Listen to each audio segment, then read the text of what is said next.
ఆంధ్రప్రదేశ్లో విపక్ష నేత జగన్మోహన్ రెడ్డి పర్యటన సమయంలో చోటు చేసుకున్న అపశృతి రాజకీయ దుమారానికి కూడా కారణమవుతుంది. అలానే ఈ ఘటన పైన మర్డర్ కేసుని నమోదు చేశారు ఏపీ పోలీసులు.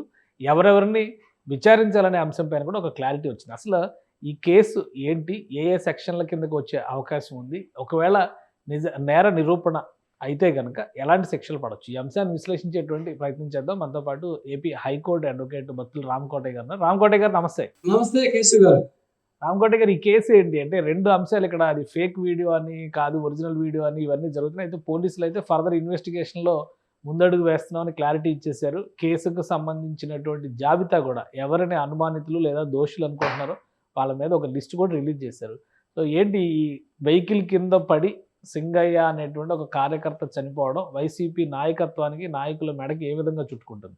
ఈ కేసు నేపథ్యానికి వస్తే కేశవ్ గారు, మనకి పోయిన 18వ తారీఖు శనివారం జగన్మోహన్ రెడ్డి గారికి ఆంధ్రప్రదేశ్ ప్రభుత్వం ఆయన కాన్వాయ్కి 11 వెహికల్స్ ప్లస్ 3 అంటే 14 వెహికల్స్ కే అనుమతి ఇచ్చారు జగన్మోహన్ రెడ్డి గారి కాన్వాయ్. ఆ కాన్వాయ్ మొత్తం కూడా 50 వెహికల్స్ రావటం, అది మనకి గుంటూరు నల్లపాడు దగ్గరకు వచ్చేటప్పటికి అక్కడ ఒక సింగయ్య అనే వ్యక్తి ఆ కాన్వాయ్ లో ఒక వెహికల్ కింద పడ్డాడని ముందస్తు సమాచారం ప్రకారం వాళ్ళ భార్య లోద్రా మేరీ చెప్పినటువంటి రిపోర్ట్ ప్రకారం మనకి ఇప్పుడున్న కొత్త చట్టం బిఎన్ఎస్ ప్రకారం 106 క్లాజ్ 1 ప్రకారం కేసు నమోదు చేసింది. అంటే దాన్ని ఏమంటారంటే rash and negligence on the part of the vehicle, ఒక యాక్సిడెంట్ కేసు కింద నమోదు చేశారు. తర్వాత అది సాక్షాత్తు మన విపక్ష నేత పులివెందుల ఎమ్మెల్యే గారు అయినటువంటి జగన్మోహన్ రెడ్డి గారు యొక్క వెహికల్ ఫార్చునర్ కిందనే పడి చనిపోయారు. ఆ గాయాలు తగిలిన వ్యక్తిని వదిలిపెట్టి వెళ్ళిపోయారు. తర్వాత 108లో హాస్పిటల్లో తరలించే క్రమంలో చనిపోయారని చెప్పి అక్కడ అందినటువంటి సీసీ వీడియోలు, అదేవిధంగా డ్రోన్ కెమెరాలు, అదేవిధంగా ఫుటేజ్ ఆధారం చేసుకొని, వీడియో ఫుటేజ్ ఆధారం చేసుకొని ఈ యొక్క సెక్షన్ ఆఫ్ లాని ఆల్టర్ చేశారు. ఇప్పుడున్న కొత్త చట్టంలోనే 105 అండ్ 49 ఆఫ్ ద బిఎన్ఎస్ కింద చేశారు. 105 సెక్షన్ దేనికి సంబంధించిందంటే culpable homicide amounts to the murder. అంటే ఇక్కడ ఒక వ్యక్తి ఎవరైనా సరే ప్రమాదం చేస్తూ మరణించడానికి అవకాశం ఉంది అని చెప్పి మనకి ఒక బాగా జనం లేదా క్రౌడ్ గా ఉన్నటువంటి ప్రదేశంలో ఇక్కడ మనం స్పీడ్ గా వెళ్తే, ఎక్కువ వెహికల్స్ వెళ్తే అక్కడ వ్యక్తులు ఆ వెహికల్ కింద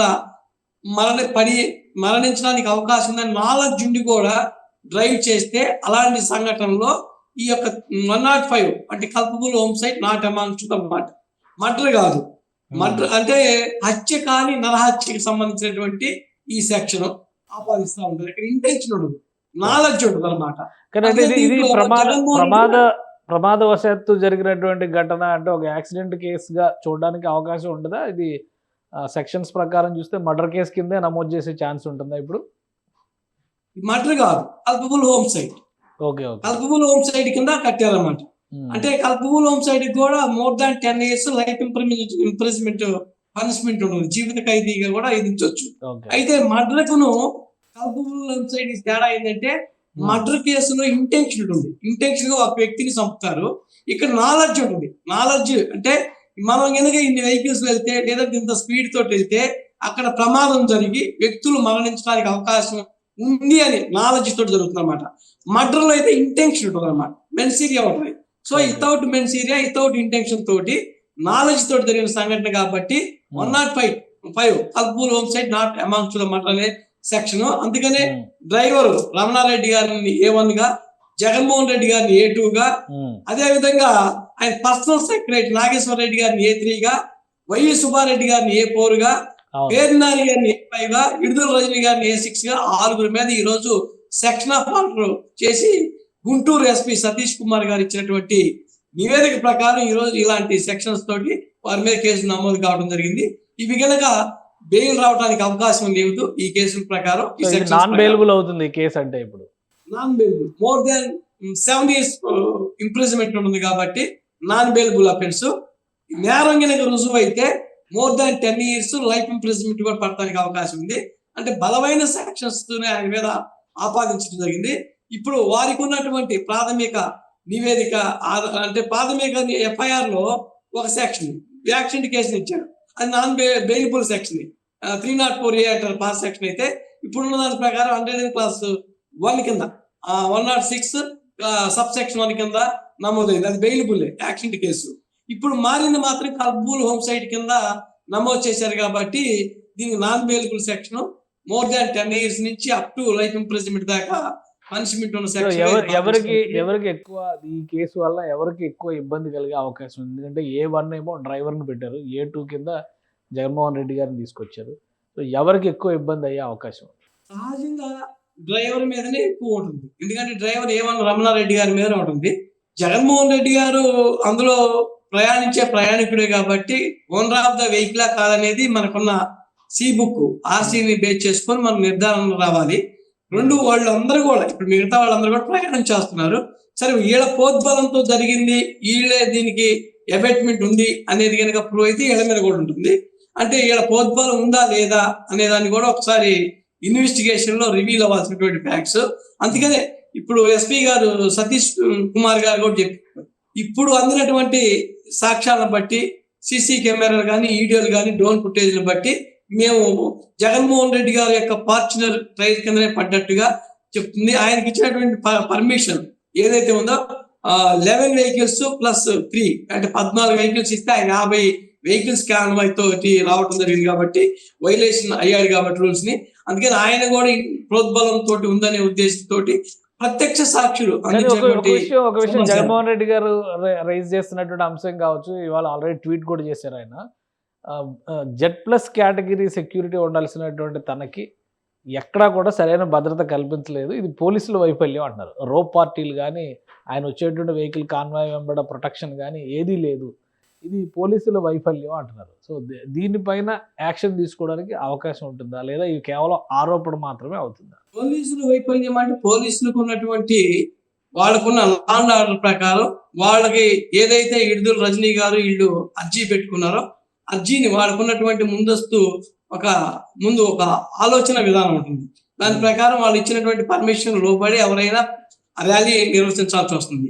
ఇప్పుడు జగన్మోహన్ రెడ్డి గారు ఇచ్చే ఓదార్పు యాత్ర ర్యాలీ మొత్తం కూడా వాళ్ళ పర్మిషన్ ని వైలేట్ చేశారు. అందుకని పోలీసులు వైఫల్యం అంటానికి లేదు, వైలేషన్ ఆఫ్ ద లా కిందనే వస్తుంది. వైలేషన్ ఆఫ్ ద లా వచ్చింది కాబట్టి లా అండ్ ఆర్డర్ సిచ్యువేషన్ ని జగన్మోహన్ రెడ్డి గారి యొక్క అనుచరులు వల్లనే జరిగిందనేది ప్రభుత్వం ప్రాసిక్యూషన్ ఆరోపిస్తున్నటువంటి అంశం. రైట్, అంటే అరెస్ట్ చేసే అవకాశం ఉంటుందా ఈ కేసులో? జగన్మోహన్ రెడ్డిని అరెస్ట్ లేదా A1 వరకు అదుపులోకి తీసుకునే ఛాన్స్? మిగతా వాళ్ళ లిస్టులో కూడా చాలా మంది ఉన్నారు, మాజీ మంత్రులు, మాజీ ఎమ్మెల్యేలు, మాజీ ఎంపీలు. సో వీళ్ళని అరెస్ట్ చేసే అవకాశం ఉంటుందా? అంటే అరెస్ట్ చేయడానికే ఈ సెక్షన్స్ ని ఆపాదించారు. ఈ క్రమంలో జగన్మోహన్ రెడ్డి గారు మాజీ సీఎం కాబట్టి వారి మీద ఇప్పుడు గవర్నర్ దగ్గర నుంచి కూడా పర్మిషన్ తీసుకోవాలి కాబట్టి జగన్మోహన్ రెడ్డి గారికి కొంత ఎక్సెప్షన్ రూల్స్ ఉంటాయి. మాజీ సీఎం కి గవర్నర్ గారు పర్మిషన్ అవసరం లేదు. చంద్రబాబు నాయుడు గారిని అరెస్ట్ చేసినప్పుడు ఏ పర్మిషన్ తీసుకోలేదు కదా. అప్పుడు జగన్మోహన్ రెడ్డి గారు చట్టాన్ని తమ చేతుల్లో తీసుకున్నారు, చట్టాన్ని ధిక్కరించారు కాబట్టి వారికి ఇప్పుడు 11 సీట్లు వచ్చింది. ఏదైనా రూల్ ఆఫ్ లా ప్రకారం వెళ్ళాలి కాబట్టి ఇప్పుడున్న ప్రభుత్వం కూడా రూల్ ఆఫ్ లా ప్రకారం వెళ్తుందని నేను భావిస్తున్నాను. ఈ లోపల జగన్మోహన్ రెడ్డి గారు క్వాష్ కట్టడం, అదే విధంగా యాంటిసిపేటరీ బెయిల్ మూవ్ చేయటం, ఇలాంటి పరిణామాలు జరుగుతూ ఉంటాయి. ఒకవేళ ఈ కేసులో ఎక్కువ క్రౌడ్ లో జరిగింది కాబట్టి ప్రత్యక్ష సాక్ష్యాధారాలు ఉండొచ్చు, ఉండకపోవచ్చు. కాబట్టి దాన్ని బేస్ చేసుకొని మాజీ ముఖ్యమంత్రి కాబట్టి ఒక ఉన్నతమైన స్థానాన్ని అనుభవించిన వ్యక్తి కాబట్టి వారికి ముందస్తు బెయిల్ ఇవ్వడానికి అవకాశం ఉంది. ఒకవేళ సరైన ప్రైమా ఫేసి ఎవిడెన్స్ లేకపోతే దాన్ని బేస్ చేసుకొని ప్రాసిక్యూట్ చేయొచ్చు. లేదంటే ఎన్ని కనుక ప్రాసిక్యూషన్ కనుక ఎస్టాబ్లిష్ చేస్తే బెయిల్ నిరాకరించవచ్చు, లేదంటే దాని మీద నేరం రుజువు అయితే శిక్ష కూడా పడవచ్చు. Depend upon the investigation. రేపు వాళ్ళు ప్రాసిక్యూషన్ ఎస్టాబ్లిష్మెంట్ చేసేటటువంటి ఎవిడెన్స్ ఆధారం చేసుకొని కూడా ఉంటుంది. వాళ్ళు ఎలాంటి ఎవిడెన్స్ ని పొందపరుస్తారు, ఎలాంటి సాక్ష్యాధారాలని వాళ్ళు కోర్టు ముందు ఉంచుతారు, ఎలాంటి మెటీరియల్ ఎవిడెన్స్ ఉంటుంది, ఎలాంటి ప్రైమా ఫేసి ఉంటుంది, కేసు ఉంటుంది. ఈ కేసులు అనేది కూడా హైకోర్టు కూడా కలిసి పరిశీలిస్తారు. రైట్, థ్యాంక్ యూ రామకోట గారు విశ్లేషణ అందించినందుకు. ఇది జగన్మోహన్ రెడ్డి పైన నమోదైనటువంటి కేసు విషయంలో పోలీసులు రూల్ ఆఫ్ లా ప్రకారం వెళ్తే కనుక గవర్నర్ అనుమతితో అరెస్ట్ చేయాల్సి ఉంటుందని చెప్పని రామకోట గారు చెప్తున్నారు. అలానే ఈ కేసుని గతంలో నమోదు చేసినట్టుగా normal accident case, rash driving case ఆ కేటగిరీలో కాకుండా కేసు సెక్షన్స్ కూడా ఇప్పుడు మారినాయి కాబట్టి డ్రైవర్ పైన కూడా కఠిన చర్యలు తీసుకోవడానికి చట్ట ప్రకారం అవకాశం ఉందని రామకోటయ్య గారు చెప్తున్నారు. ఇది స్పెషల్ డిస్కషన్. Keep watching.